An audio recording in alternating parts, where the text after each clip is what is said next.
تین، اخلاص و احتساب، صرف اللہ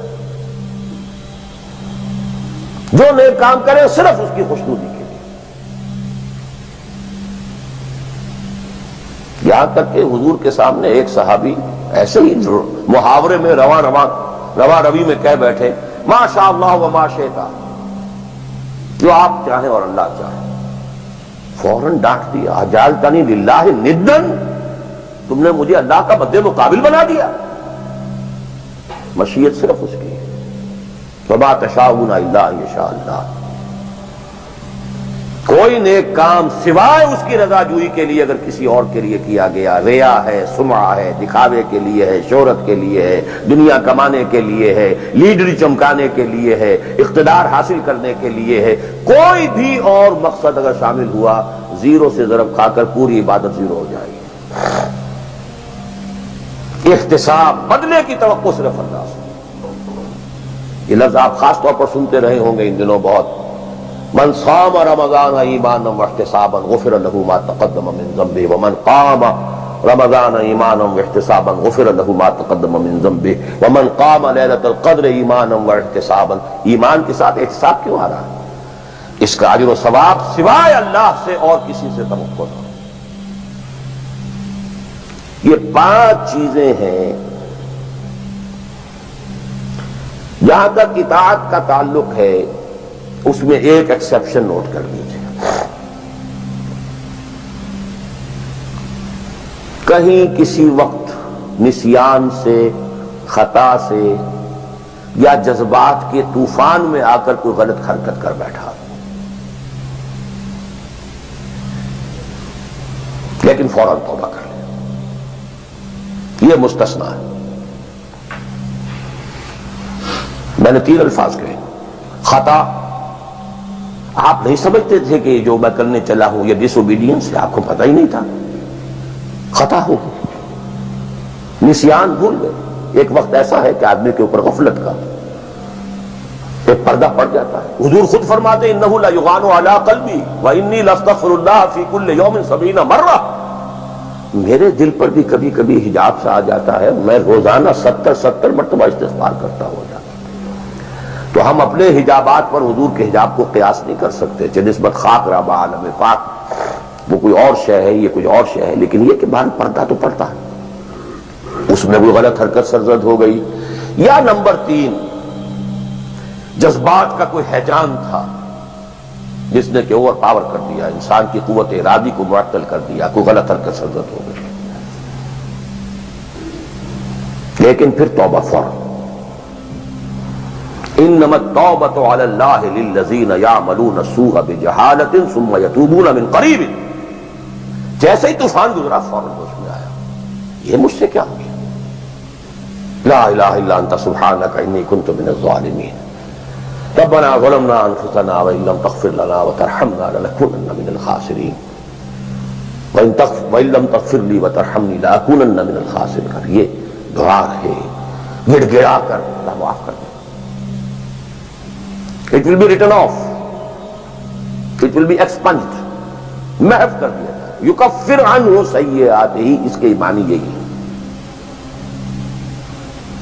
ہاں، اس کے برعکس اگر ایک گناہ بھی جان بوجھ کر مستقلاً کرتے رہے، ایک، باقی ساری 99% عبادت ہو رہی ہے، ایک حرام شے کو اپنے لیے حلال ٹھہرا لیا، شعوری طور پر، ارادی طور پر، مداومت کے ساتھ اس کے اوپر ڈیرے جما لیے، وہ ایک گناہ جو ہے وہ پوری عبادت کو زیرو سے ضرب دے کر زیرو کر دے گا، اور خلود فی النار، آگ میں ہمیشہ رہنے کی وعید.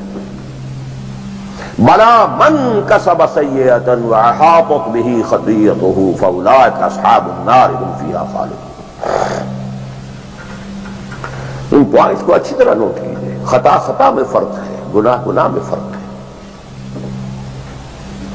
ایک گناہ غیر شعوری طور پر ہو گیا، خطا سے ہو گیا، نسیان سے ہو گیا، وقتی طوفان جذبات کا، کسی ایسی محفل میں تھے، مجلس میں تھے، کھو گئے، غلطی ہو گئی، فوراً متنبہ ہو گئے فوراً. یہ اور جیسے کہ آدمی، مجھے اچھی طرح یاد ہے ایک مرتبہ اور میں بھولتا نہیں اس واقعے کو. میں میڈیکل کالج میں پڑھ رہا تھا تو ایک سائیکل پر جا رہا تھا کالج، اور سلپری تھی روڈ. جب سائیکل سلپ کرتی ہے تو پتہ نہیں چلتا میں کب گر گیا. گرا ہوں لیکن مجھے پتا اس وقت چلا جب اٹھ چکا تھا جب میں گرا تھا، کیونکہ آدمی وہ پڑا نہیں رہتا، فوراً اٹھتا. یہ جو ہے فوراً اٹھنا، ثم یتوبون من قریب، یہ بھی بعد میں معلوم ہوتا ہے کہ میں گرا تھا جبکہ اٹھ چکا ہوتا، اتنا انسٹنٹینیس ہوتا ہے. یہ ہے یتوبون من قریب. اور اس کو اللہ نے اپنے ذمے، انما التوبۃ علی اللہ، اللہ کے ذمے ہے یہ کہ وہ ایسے شخص کی توبہ قبول کرے. انما التوبۃ علی اللہ للذین یعملون السوء بجہالۃ ثم یتوبون من قریب. بہرحال یہ ایک اس کی ضمنی بات تھی کہ اطاعت کلی کے ضمن میں ان دونوں چیزوں کو ذہن میں رکھیے. گناہ کا ہو جانا، کل بنی آدم خطاؤون وخیر الخطائین التوابون، التائب من الذنب کمن لا ذنب لہ. بہت اس میں ہمارے لیے پر امید باتیں کہی گئی. اللہ کو اپنے گناہگار بندے کی توبہ سے اتنی ہی خوشی ہوتی ہے جتنی کہ اس شخص کو ہوئی جو ایک صحرا میں سفر کر رہا تھا. ایک ہی اونٹ تھا، اسی پر اس کا پانی تھا، اسی پر اس کا راشن تھا. تھوڑی دیر کے لیے سستانے کو لیٹا، آنکھ کھلی تو اونٹ غائب. دوڑ رہا ہے مشرق میں، مغرب میں، شمال میں، جنوب میں، تھک ہار کر بیٹھ گیا ہے. اب وہ موت کا انتظار کر رہا ہے. نہ پانی ہے، نہ کوئی غذا ہے، نہ کوئی سواری ہے کہ اس صحرا لقدق صحرا سے نکل سکے. کیا اچانک دیکھتا ہے کہ اونٹ تو کھڑا ہے، موجود ہے. تو اسے اتنی خوشی ہوتی ہے کہ وہ کہتا ہے اللہ تو میرا بندہ، میں تیرا رب. کہنا یہ چاہتا تھا اللہ تو میرا رب، میں تیرا بندہ، لیکن اتنا مغلوب ہو گیا ہے اس وقت جذبات میں خوشی کے کہ کہہ یہ بیٹھا کہ اللہ تو میرا بندہ، میں تیرا رب. اتنی خوشی ہوتی ہے اللہ کو اپنے کسی گناہگار بندے کی توبہ سے. تو یہ وہ ہے وہ مسئلہ عارضی، فوری، لا علمی، جہالت، طوفان یا کسی ماحول کے فوری اثر کے تحت کوئی غلطی ہو گئی فوراً توبہ کی. لیکن یہ کہ اگر جان بوجھ کر کانشس ڈیسیژن ایک حرام شے کو بھی اگر مستقلاً اختیار کر لیا، بلا من کسب سیئۃ واحاطت بہ خطیئتہ فاولئک اصحاب النار هم فیہا خالدون. اب آئیے نیکسٹ، میں جسے آج ایک نیا اینگل کہہ رہا ہوں وہ کیا ہے. دیکھیے اطاعت کے دو پہلو ہیں، انفرادی اور اجتماعی.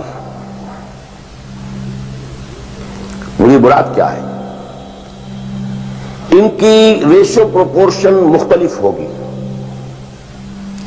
کوئی بہت آرگنائزڈ سوسائٹی ہے، اسٹیٹ کا کانسیپٹ ہے، اجتماعیت کا پڑھنا بہت بھاری ہو جاتا ہے، انفرادیت بہت محدود ہو جاتی ہے. کوئی بڑی پریمیٹیو سی سوسائٹی ہے، آرگنائزڈ اسٹیٹ نہیں ہے، تو انفرادیت کا دائرہ وسیع ہوتا ہے، اجتماعیت محدود ہوتی ہے. In various proportions. لیکن پہلے ان کو آئیڈینٹیفائی کیجئے، اس سے میری مراد کیا ہے. ایک وہ اللہ کی اطاعت ہے کہ جو ایک انسان کے اپنے بس میں ہے، وہ کر سکتا ہے. چاہے بھوک آ جائے، فاقہ آ جائے، نقصان ہو جائے، جان کا اندیشہ ہو جائے، یہ کر سکتا ہے. ایک وہ اطاعت ہے جو کسی صورت کر ہی نہیں سکتا جب تک کہ اجتماعی ماحول نہ بدلے. کتنا ہی سنسیئر ہو، کتنا ہی نیک ہو، کتنا ہی فیصلہ کر لے، کر ہی نہیں سکتا. وہ اس کے ہاتھ میں ہے ہی نہیں. ایک ریاست ہے، آرگنائز اسٹیٹ ہے، اس کا لا ہے، آپ اس میں رہ رہے ہیں تو وہی قانون چلے گا. آپ کے بس میں نہیں ہے. آپ کا بیٹا فرض کیجئے خدا نہ خواستہ زنا کرے تو آپ سے رجم نہیں کر سکتے، چاہے آپ کا بیٹا ہے. You have no power, no authority. آپ کا اپنا بیٹا اپنی بیٹی چوری کر لے، آپ ہاتھ نہیں کاٹ سکتے. اور مجھے یاد آ رہا ہے لو ان فاطمہ بنت محمد سرقت، بالفرض ہی کہہ رہا ہوں نا میں بھی، مفروضے کے طور پر آپ نہیں ہاتھ کاٹ سکتے۔ ایک معاشرہ ہے جس کے اندر پوری معیشت جو ہے سود کے اوپر ہے، آپ سانس بھی نہیں لے سکتے کہ جو سود سے خالی ہو، امپاسبل۔ ایک سٹیٹ ہے، آپ اس کے سٹیزن ہیں، آپ اس کے کانسٹیٹیوشن کے لائل ہیں، فیتھفل ہیں۔ تو جیسا کہ میں نے کہا تھا آرگنائز سوسائٹی سٹیٹ میں یہ دائرہ بہت بڑھ جاتا ہے۔ ٹرائبل ہے وہاں یہ کہ انفرادیت کا کافی دائرہ ہوتا ہے، قانون کم سے کم ہوتے ہیں، نظم کم سے کم ہوتا ہے، سسٹم جو ہے اس کی گرفت کم سے کم ہوتی ہے۔ اب دیکھیے دو حیثیتیں دنیا میں ممکن ہیں، ایک انتہائی خوش بختی کی، انتہائی خوش قسمتی کی کہ ایک انسان ایک ایسے ماحول میں پیدا ہو گیا ہے یا وہ ہجرت کر کے ایسے ماحول میں چلا گیا ہے جہاں ٹوٹل دین غالب ہے، دین قائم ہے، نظام ہے ہی دین کا، حکومت ہے ہی اللہ کی۔ وہاں جا کر انسان کتنا how it is he will feel, no friction. وہ بھی اللہ کی بندگی کرنا چاہتا ہے، ماحول بھی سازگار ہے، پورا نظام بھی اللہ کی بندگی پر ہے، پورا قانون بھی اللہ ہی کا نافذ ہے، پورا تعلیم کا ڈھانچہ بھی اللہ ہی کے ہدایت کے مطابق ہے، تمام ذرائع ابلاغ سے بھی اسی کے مطابق چیزیں ہیں جو نشر ہو رہی ہیں، آڈیو ویژول سب کچھ۔ انتہائی خوش قسمت، موسٹ فارچونیٹ کہ ایک انسان ایسے ماحول میں، لیکن فرض کیجئے کہ وہ ایسے ماحول میں ہے جہاں اللہ کا دین غالب نہیں، بہت محدود سا حصہ ہے جس میں وہ اللہ کا حکم مان سکتا ہے، نماز وہ پڑھ سکتا ہے، روزہ رکھ سکتا ہے، کوئی نہیں روکتا۔ اسرائیل میں بھی جا کے پڑھ لیجئے نماز اور روزہ، امریکہ میں کر لیجئے، بھارت میں کر لیجئے، کوئی نہیں روکتا، نو وے۔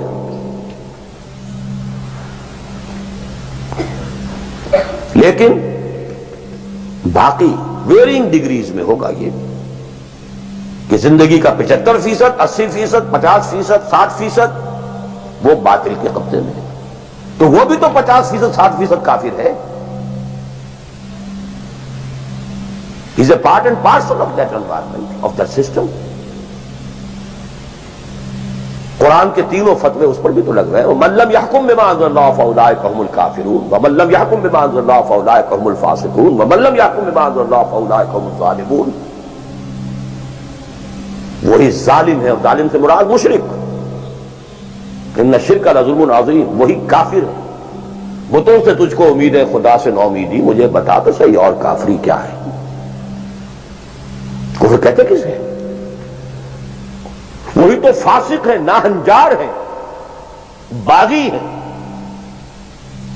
ویرنگ ڈگریز کے اندر جتنا بھی اس نظام کی گرفت ہے، اس درجے میں ہر وہ شخص کافر اور ظالم اور مشرک ہے جو اس ماحول میں رہ رہا ہے۔ ان دونوں حالتوں میں دین کے تقاضے بالکل ایک دوسرے کے برعکس ہو جاتے ہیں۔ اب یہ پوائنٹ ہے جو میں چاہتا ہوں آج، I want to hammer it.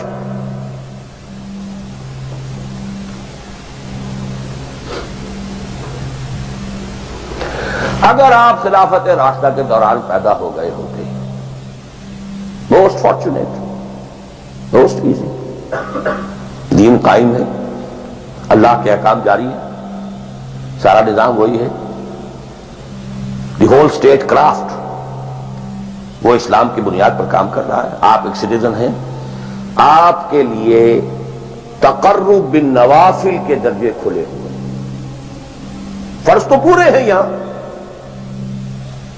نفل نماز پڑھیے، نفل علم حاصل کیجئے، نفل روزے رکھتے چلے جائیے، نفلی چلے کیجئے، جو چاہیے، تقرب بالنوافل. اور اس تقرب بالنوافل کا درجہ یہاں تک اونچا ہو سکتا ہے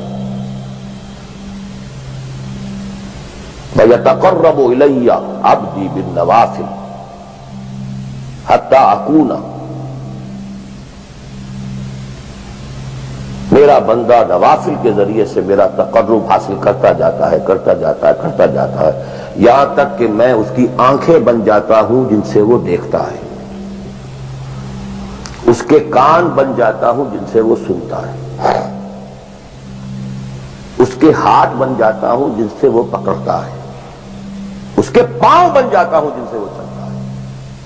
حدیث قدسی، اور سارے وہابی بھی مانتے ہیں اس کو، یہ نہ سمجھیے کہ یہ کسی صوفی کی بڑھ ہے. حدیث صحیح عند کل المحدثین. اللہ ہاتھ بن جاتا ہے آپ کا، اللہ پاؤں بنتا ہے آپ کا، اللہ آنکھ بنتا ہے آپ کی، اللہ کان بنتا ہے. یہ بہت اونچی بات ہے، بہت اونچی بات ہے، بہت اونچی بات ہے. لیکن یہ تقرب بالنوافل کا درجہ کہاں آئے گا؟ جہاں آپ ایک اسلامی نظام کے تحت سانس لے رہے ہیں، جہاں وہ اسلامی نظام نہیں ہے. پہلا فرض تن من دھن اس نظام کو بدلنے کے لیے لگا دینا. اگر یہ نہیں ہے تو نماز نہیں ہے، منہ پر دے ماری جائے. میں جو کچھ کہہ رہا ہوں ولا وجل بصیرت کہہ رہا ہوں، میری پوری زندگی کے مطالعے کا نچوڑ ہے. نماز منہ پر دے ماری جائے، روزے منہ پر دے مارے جائے. You reconcile yourself to that system جو میری بغاوت کے اوپر مبنی تھا.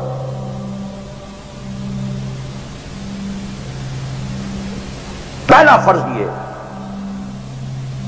تن من دھن.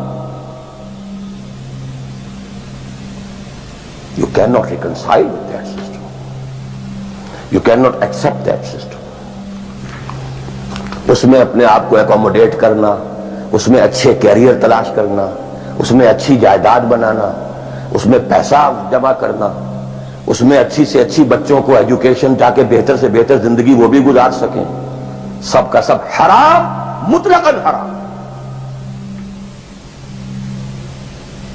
پہلا کام یہ ہے اپنی جان، اپنا مال، اپنا تن، اپنا دن سب اللہ کے دین کے لیے خرچ کرو. سب سسٹمز لیول کے اوپر صرف جان کو باقی رکھنے کے لیے جو ناگزیر ہے، that is allowed.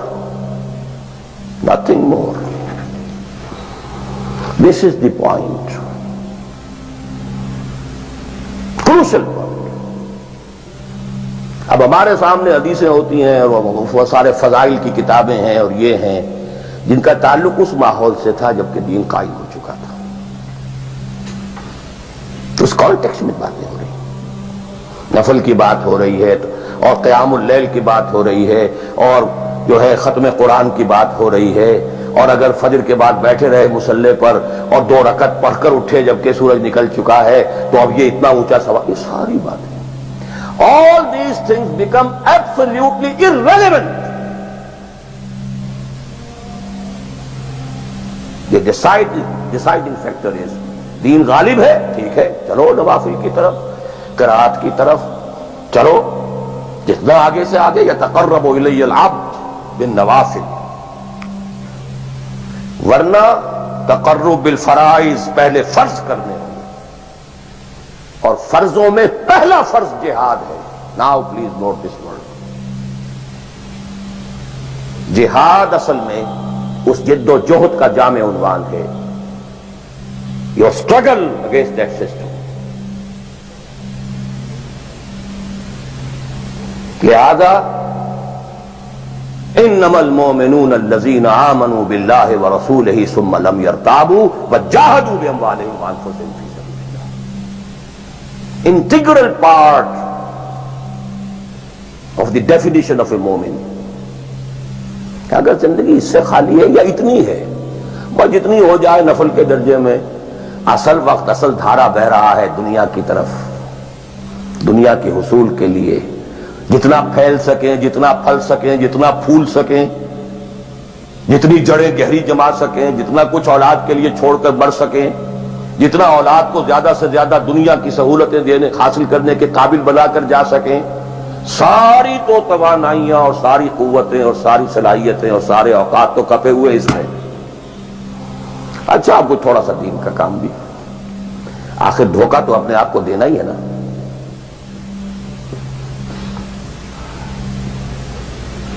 قسمت فروش عورتیں بھی تو کالے کپڑے پہن کے جلوس میں نکلتی ہیں تازیوں کے، اور سبیلیں لگاتی ہیں اور مسجدیں بناتی ہیں. They have to deceive themselves. ڈاکو لوگ نہایت سفاک یتیموں اور بیواؤں کی سرپرستی کرتے تھے.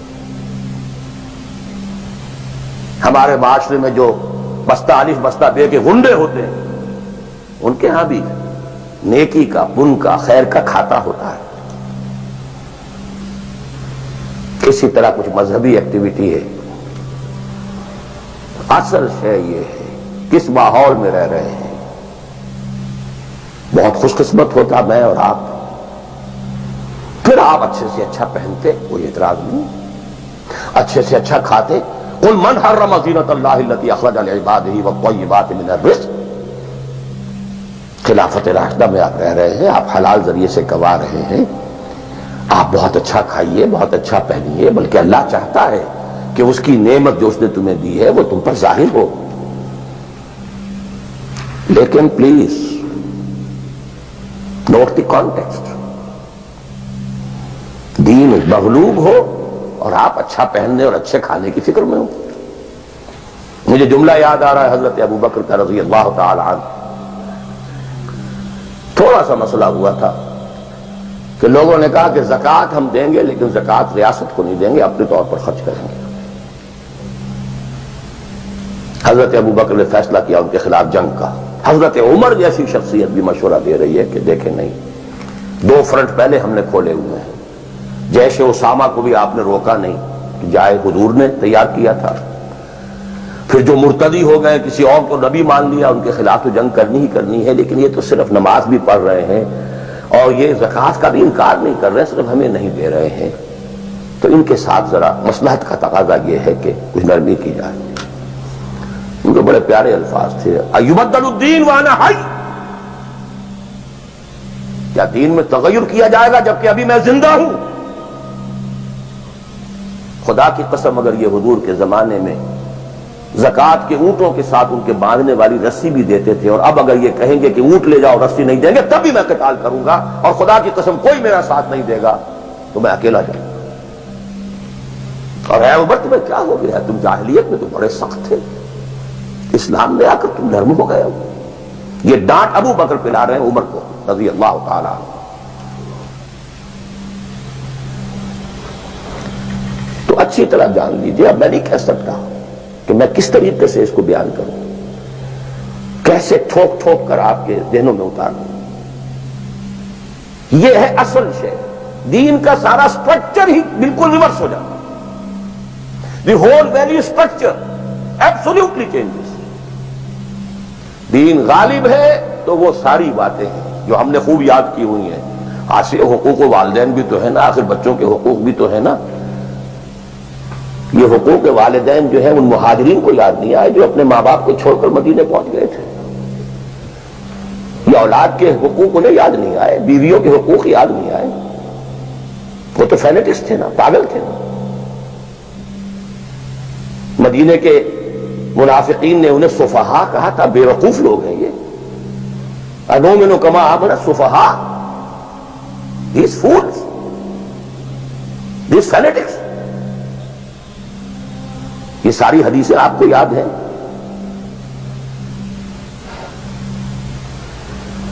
فرق ہے. اسلام غالب ہے تو مسئلہ کچھ اور ہے. اچھا کھائیں، اچھا پہنیں، نوافل ہے، نوافل پر نوافل ہے. جتنی ترقی کیجئے دنیا میں کرنا چاہیں دنیا میں کیجئے، روحانی ترقی کرنا چاہیں روحانی ترقی کیجئے. سارے میدان کھلے. علم میں، پروفیشن میں، کسی خاص فن میں ترقی کرنا چاہے کیجئے. دین غالب نہیں ہے، اور آپ خود 50%، 60%، 70%، 90% کافر ہیں، اس لیے کہ اس ماحول کا جز ہے جس میں کفر کا نظام ہے۔ تو پہلا کام تو اپنے آپ کو اس کفر سے نجات دلانا ہوگا، پھر نماز بھی اسی کے لیے ہے۔ وَاسْتَعِينُوا بِالصَّبْرِ وَالصَّلَاةِ، مدد حاصل کرو نماز سے۔ کس کام کے لیے مدد حاصل کرو؟ The mission to make the deen of Allah supreme، ان اقیموا الدین۔ نماز اس کے لیے سبسروینٹ ہے، اس کے لیے مدد ہے۔ روزہ اسی کے لیے جنگ کرنے کی صلاحیت پیدا کرنے کے لیے ہے۔